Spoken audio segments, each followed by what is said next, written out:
শুভ সকাল ছাত্রছাত্রীরা, আশা করছি তোমরা সকলে ভালো আছো, সুস্থ আছো, সেই কামনা করি। আর প্রথমে আমি মহান সৃষ্টিকর্তাকে স্মরণ করতে চাই। আসলে বর্তমান যে অবস্থা, সেই অবস্থায় আমরা পরস্পর সকলে সুস্থ আছি, ভালো আছি, এর জন্য তাকে অশেষ ধন্যবাদ। আমি Biswanath Banerjee hope polytechnic institute থেকে যারা মেকানিক্যাল ও টেক্সটাইল ডিপার্টমেন্টের সেকেন্ড সেমিস্টারে অধ্যয়ন করছো, তাদেরকে সোশ্যাল সায়েন্স ক্লাসে স্বাগতম জানাচ্ছি। আমি আজ তোমাদেরকে চতুর্থ অধ্যায়ে পাকিস্তান আমলে পূর্ব পাকিস্তানে রাজনীতি, অর্থনীতি ও সামাজিক অবস্থা, এই চ্যাপ্টার থেকে তোমাদেরকে পড়াবো। আজ যে অংশটুকু আমরা পড়ব সেটা হচ্ছে আওয়ামী লীগ প্রতিষ্ঠা, যুক্তফ্রন্ট ও 21 দফা দাবি, পাক ভারত যুদ্ধ ও 6 দফা কর্মসূচি।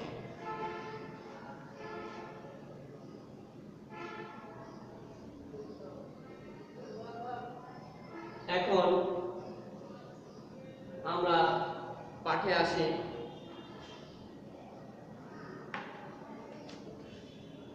আমরা জানি যে আমাদের বর্তমান ক্ষমতাসীন দল আওয়ামী লীগ, আর এই আওয়ামী লীগ যখন প্রতিষ্ঠিত হয়েছিল, সেই আওয়ামী লীগের প্রতিষ্ঠা সম্পর্কে আমরা এখন জানব। সীমাহীন দুর্নীতি ও প্রশাসন বিভাগে অসমতা, অর্থনৈতিক ক্ষেত্রে বৈষম্য এবং মুসলিম লীগ ও সরকারের প্রতিক্রিয়াশীল নীতিগুলোর কারণে পূর্ব বাংলার জনগণ বিক্ষুব্ধ হয়ে তারা এই পাকিস্তানের অনিয়ম সহ্য করতে পারে না। পূর্ব বাংলায় মুসলিম লীগ প্রতিষ্ঠা দ্রুত জনপ্রিয়তা হারায়। হোসেন সৈয়দ সোহরাওয়ার্দী মুসলিম লীগ সরকারের অন্যায় অবিচারের বিরুদ্ধে সুশৃঙ্খলভাবে আইনসঙ্গত উপায়ে আন্দোলন করার জন্য একটি রাজনৈতিক দল গঠনের চিন্তা করেন। তা ও মাওলানা আব্দুল হামিদ খান ভাসানীর প্রচেষ্টায় 1949 খ্রিস্টাব্দে ঢাকায় এই আওয়ামী লীগ বা জনগণের মুসলিম লীগ গঠিত হয়। আওয়ামী মুসলিম লীগের প্রথম সভাপতি ছিলেন মাওলানা হামিদ খান ভাসানী এবং সাধারণ সম্পাদক ছিলেন শামসুল হক। শেখ মুজিবুর রহমান 1915 থেকে 75 পর্যন্ত যুগ্ম সম্পাদক নির্বাচিত হন। পরে এই দলের নাম থেকে মুসলিম কথাটি বাদ দেওয়া হয়। আওয়ামী মুসলিম লীগ প্রতিষ্ঠার শুরু থেকে পূর্ব বাংলার স্বাধিকার প্রশ্নে আকর্ষণ ছিল। তাদের প্রকাশিত গঠনতন্ত্রে পাকিস্তানের আঞ্চলিক ইউনিট সমূহের আত্মনিয়ন্ত্রণের পূর্বাধিকার ও পূর্ব বাংলার নিজস্ব পদাতিক, নৌ ও বিমান বাহিনী রাখার বিষয় অন্তর্ভুক্ত ছিল। পূর্ব বাংলায় এ দল অল্প দিনেই জনপ্রিয় হয়ে ওঠে, কিন্তু পশ্চিম পাকিস্তানে তেমন জনপ্রিয়তা ছিল না। পাকিস্তানি শাসক গোষ্ঠী গণতন্ত্রে বিশ্বাস করতেন না। আওয়ামী লীগের মাধ্যমে এই গণতন্ত্রের বিকাশ ঘটলে পাকিস্তানের সর্বাধিক প্রগতিশীল অংশ পূর্ব বাংলা পাকিস্তানের রাজনীতিতে প্রাধান্য লাভ করবে, এ আশঙ্কায় তারা আওয়ামী লীগের পরিবর্তে মুসলিম লীগকে অধিকতর শক্তিশালী করে নিজেদের ও গোষ্ঠীর স্বার্থকে চিরস্থায়ী করতে তারা সচেষ্ট হয়। কিন্তু মাওলানা ভাসানী, সৈয়দ সোহরাওয়ার্দী ও শেখ মুজিবুর রহমানের নেতৃত্বে এবং ছাত্র সমাজের সক্রিয় সমর্থনে গণতান্ত্রিক আন্দোলনের উদ্যোক্তা হিসেবে আওয়ামী লীগ বাঙালির মধ্যশ্রেণীর সংগ্রামী কণ্ঠস্বরে পরিণত হয়। এরপর আসে 1964 নির্বাচনের যুক্তফ্রন্ট গঠন। 1947 সাল থেকে 1954 সাল পর্যন্ত মুসলিম লীগের শাসনের প্রতি বাঙালিদের কোনো আস্থা ছিল না, কারণ বাঙালির অধিকারের প্রতি মুসলিম লীগ কোনো সম্মান দেখায়নি। পূর্ব বাংলায় সাধারণ নির্বাচন অনুষ্ঠানের কথা থাকলেও খ্রিস্টাব্দের মার্চ মাসে বয়স্ক ভোটারদের ভিত্তিতে নির্বাচন হবে বলে ঘোষণা দেওয়া হয়। এতে বিভিন্ন দলের রাজনীতিবিদ বোঝাতে পারেন ক্ষমতাসীন সরকারি দলের সাথে নির্বাচনে জয়লাভ করা কঠিন হবে, তাই বিরোধী রাজনৈতিক দলগুলো নির্বাচনে মুসলিম লীগকে মোকাবেলা করার জন্য ঐক্যবদ্ধ হয়। শেরে বাংলা ফজলুল হক, কৃষক শ্রমিক পার্টি, আওয়ামী লীগ, নিজামে ইসলাম ও গণতন্ত্রী দল মিলে সম্মিলিত ঐক্যফ্রন্ট গঠন করা হয়। ছাত্র প্রগতিশীল রাজনীতিবিদরাও চেয়েছেন মুসলিম লীগের বিরুদ্ধে সকল বাঙালির ঐক্যতা। নির্বাচনে যুক্তফ্রন্টের প্রতীক ছিল নৌকা এবং 21 দফা কর্মসূচির ভিত্তিতে এই যুক্তফ্রন্ট নির্বাচনে অংশগ্রহণ করে সম্মিলিত ঐক্যজোট গঠন করা হয়। এভাবে 1953 খ্রিস্টাব্দের 4 ডিসেম্বর যুক্তফ্রন্ট গঠিত হয়। যুক্তফ্রন্ট একটি নির্বাচনী ইশতেহার প্রকাশ করে। তারা তাদের এই ঐতিহাসিক 21 দফা দাবিতে গণমানুষের অধিকারের কথা তুলে ধরে। এই 21 দফা আমি একটু তোমাদের লিখে দেখাচ্ছি।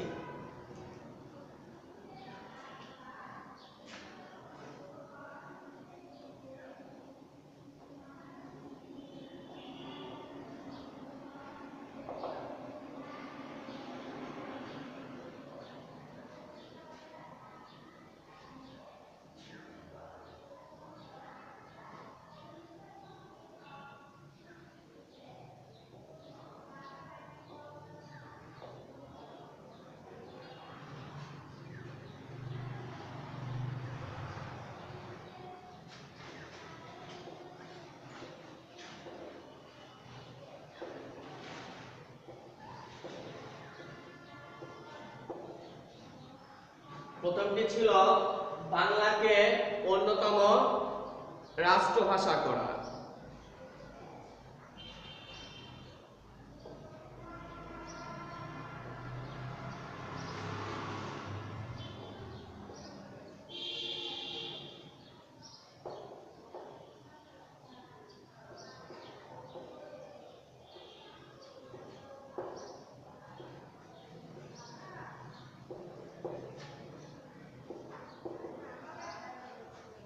নাম্বার 2, বিনা ক্ষতিপূরণে জমিদারি উচ্ছেদ করা।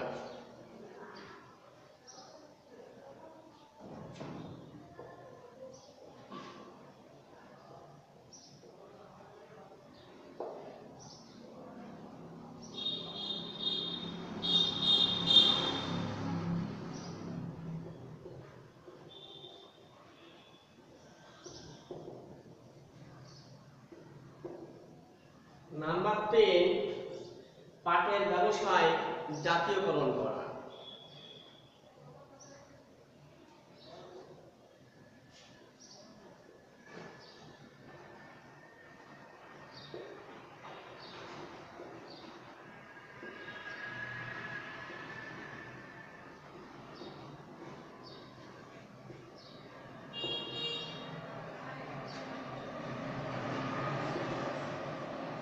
নাম্বার 4, সমবায় কৃষি ব্যবস্থা প্রবর্তন করা।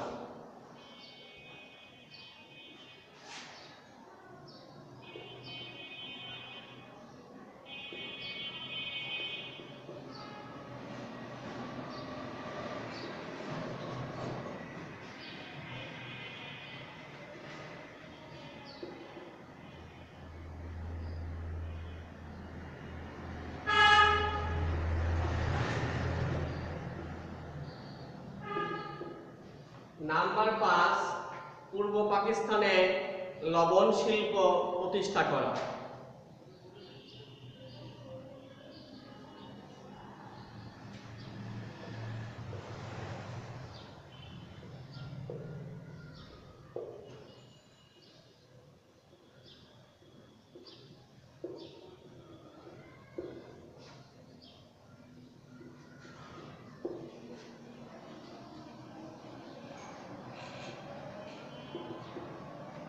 নাম্বার 6, কারিগর মুহাজিরদের কাজের ব্যবস্থা করা।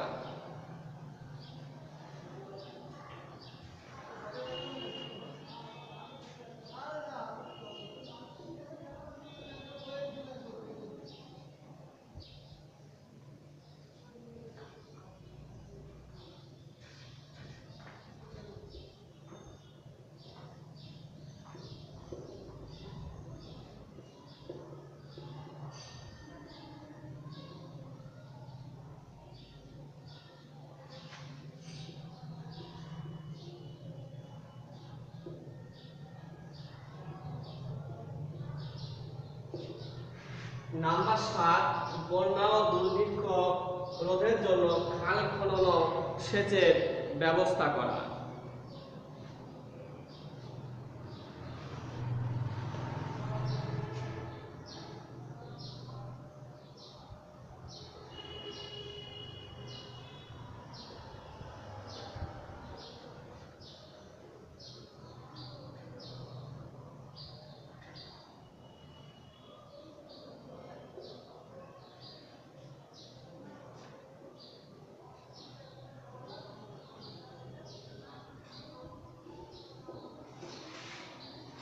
নাম্বার 8, পূর্ব পাকিস্তানে শিল্প কারখানা স্থাপন করা।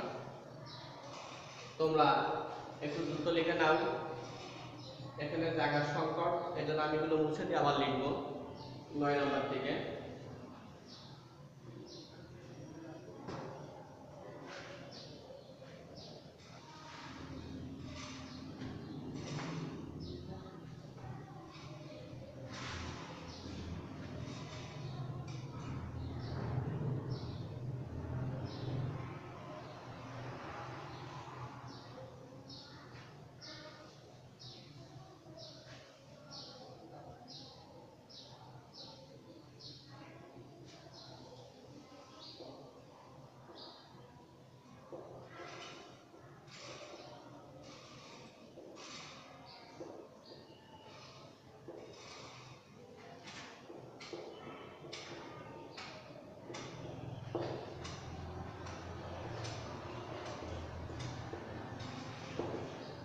নাম্বার 9, অবৈতনিক বাধ্যতামূলক প্রাথমিক শিক্ষার ব্যবস্থা করা।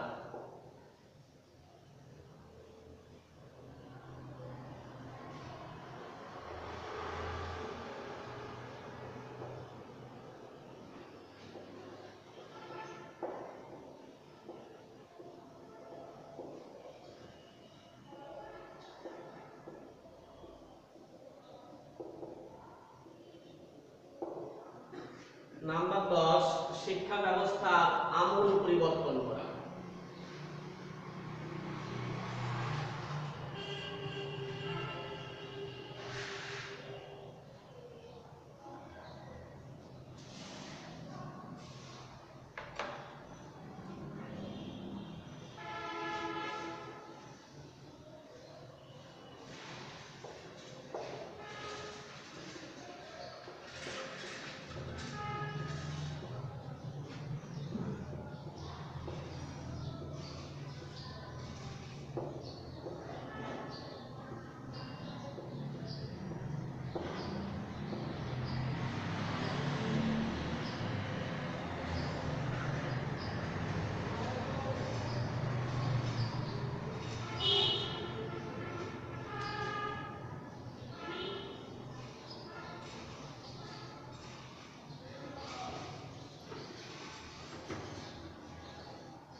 বন্ধ করার কার্যকর পদক্ষেপ গ্রহণ করা।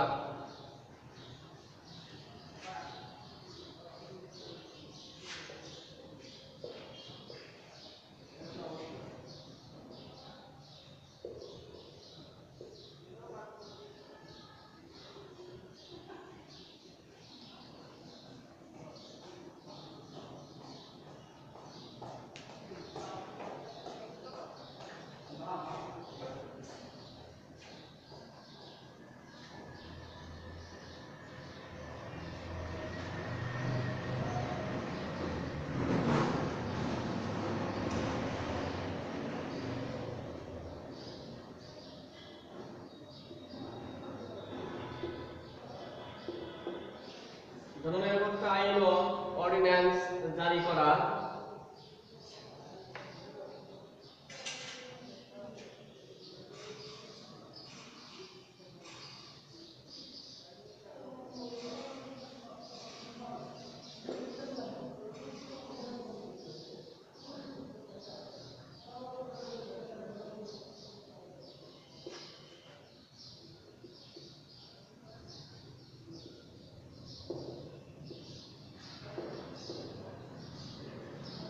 বিচার ও শাসন বিভাগ পৃথকীকরণ করা।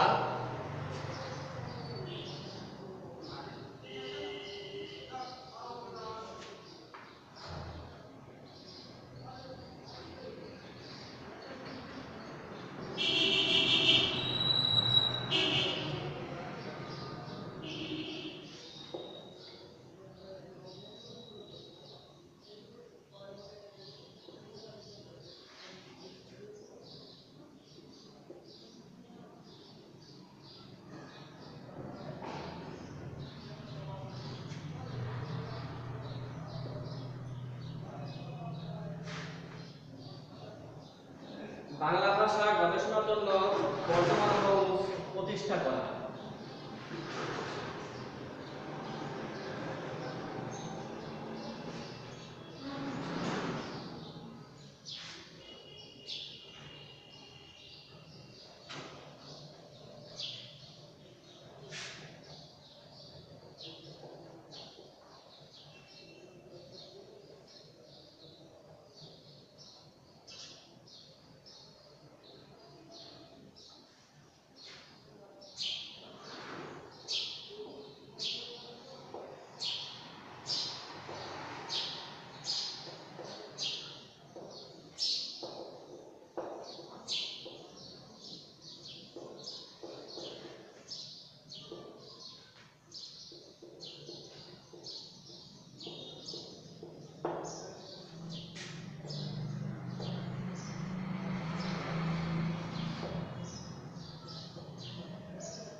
রাষ্ট্রভাষা বাংলা করার দাবিতে নিহত শহীদদের উদ্দেশ্যে শহীদ মিনার প্রতিষ্ঠা করা।